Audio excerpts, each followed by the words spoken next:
Welcome back. Chapter 17, real estate investments. So now we know basis, we know capital gains, capital loss. So a couple other terms that you may find applicable or worthy of studying as you pursue your licensure for Unit 17. Tax shelter. What is a tax shelter? A tax shelter is a term to describe the advantages of a real estate investment. An investment is a tax shelter when it shields income from the payment of taxes. For instance, I believe we cover, I'm not sure what particular chapter where we talk about a 1031 exchange. That would be one where as you sold one property, if you purchase a like-kind exchange or a 1031 exchange, you would defer the payment of taxes, but it would allow you to sell that 30-unit apartment building and buy a 50-unit apartment building without having to pay taxes. Mortgage interest and property taxes are also tax shelter vehicles, tax shelter mechanism with the acquisition of real property. REITs, another concept, shifting gears, REITs. REITs, or REITs stand for Real Estate Investment Trust. Real Estate Investment Trusts offer investors the opportunity to invest in a pool of income-producing properties under professional management. An advantage of this is you don't actually have to own the property, but you're getting a rate of return based upon your pro rata share in that REIT investment. So it's an income stream fueled and underwritten by the real parcel of which the investment trust invest their assets in throughout the country. Investors can choose from several types of real estate investment: residential, commercial, industrial, agricultural, and business opportunities, which may not be secured by the real property. Advantage of real estate investments include the following: rate of return,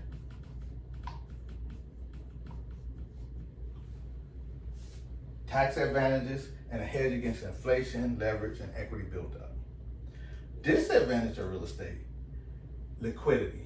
Typically, real estate requires a lot of money, and unlike other cash, and in order to obtain your money, you would have to sell that real parcel asset, as opposed to being in the stock market or cryptocurrency, things of that nature.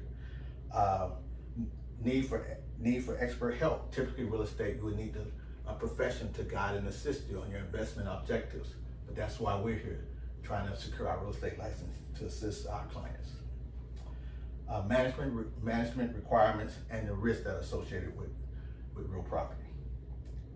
What is risk? Risk is the chance of losing all or part of a given investment. Risks associated with general business conditions consist of business risk, financial risk, purchase power and risk, and interest rate risk. Okay? And the final point I would like to make is business brokerage. Business brokerage and real estate brokerage include the sale of real property or management as a long-term lease, include the sale of real property of which a long-term lease may be involved. And therefore you're selling the real property and you have a lease associated from the tenant, and an active real estate license required for business broker and real estate brokerage.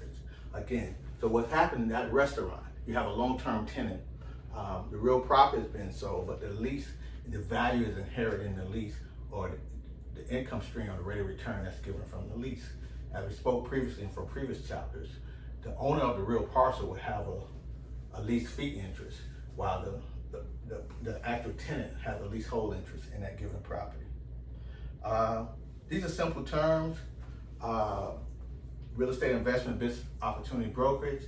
Just want to familiarize the student with this. Good luck as you pursue your Florida licensure. My name is Vincent Burnett, Professor V, and we continue to strive to open minds to open doors.